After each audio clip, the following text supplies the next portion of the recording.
Ադրբեջանը պահվող բոլոր գերիները պետք է վերադառնան Հայաստան, այդ ուղղությամբ աշխատանքները շարունակվում են առանց դադարի։ Այս մասին Ազգային ժողովում լրագրողների հետ զրույցում ասաց Ազգային ժողովի նախագահ Ալեն Սիմոնյանը, անդրադառնալով ադրբեջանական տիրույթում շրջանառվող այն խոսակցություններին, թե 4 գերու վերադարձը չի կարող ազդակամարվել, որ Հայաստան վերադառնան նաև Արցախի ռազմաքաղաքական ղեկավարության ներկայացուցիչները։ Բոլոր այն մարդիկ, ովքեր գտնվում են այնտեղ, մենք իրancs հետ կապված աշխատանքներ ենք տարել, տանելու ենք անընդմեջ, եթե դրա համար ինչքան ժամանակ պահանջվի, մենք դա անելու ենք եւ Ադրբեջանի հետ փորձելու ենք լուծումներ գտնենք, որ այդ մարդիկ վերադառնան։ Դա չի քննարկվում։ Դա այն մի հարց է, որի հետ կապված այլ կարծիք չկա ու չի եղել երբևիցե։ Ալեն Սիմոնյանն անդրադարձավ վերջերս ընդդիմադիր շրջանակներում եւ մամուլում տեղ գտած բարձրաստիճան պաշտոնյաների եւ падգամավորների պարգևատրումների վերաբերյալ շահարկումներին։ Ազգային ժողովի նախագահի խոսքով պետական պաշտոնյաները, որոնք ունեն պարտականությունների եւ պատասխանատվության մեծ շրջանակ եւ իրենց աշխատանքներում կամ հանրությանը ծառայելիս չեն թերացել, կարող են նաեւ ստանալ պարգևավճարներ։ Այն արտացոլում է տվյալ պաշտոնյայի աշխատանքի արդյունքը։ Նա միաժամանակ ընդգծեց, որ մասնավոր ընկերություններում որակյալ մասնագետի աշխատավարձը ավելի բարձր է։ Պարգևավճարները դրանք աշխատավարձի տեսակ են, որոնք ստանում են թե մասնավոր եւ թե պետական հաստատություններում աշխատող բազմաթիվ աշխատակիցներ, այդ թվում падգամավորները։ Աշխատավարձը 1 միլիոն դրամ է, թե ինքը 500-ը կստանա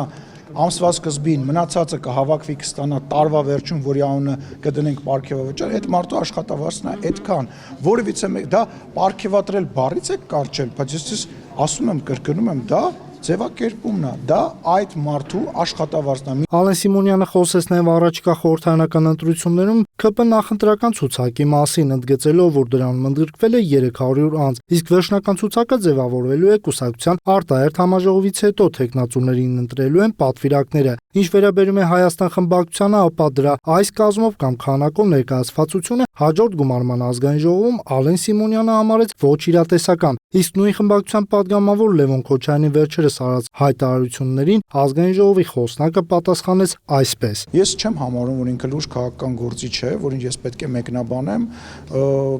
եւ որովիցե մեկնաբանություն չունեմ, չեմ էլ ուզում անկեղծ ասած։ Ազգային ժողովի խոսնակն անդրադարձավ նաև Թուրքիայի արտաքին գործերի նախարար Հական Ֆիդանի Նիկոլ Փաշինյանի կողմից վարվող քաղաքականության վերաբերյալ հայտարարություններին, նշելով, որ դրանք ընդդիմադիրները խեղաթյուրել էին։ Ըստ Սիմոնյանի, օրինաչափություն է կարծես դարձել ընդդիմադիր որոշ շրջանակների բացասական արձագանքը ցանկացած դրական իրադարձության։ Դրական վերաբերմունք կա ամենուրեք Եվրոպայում, ԱՄՆ-ում, Թուրքիայում,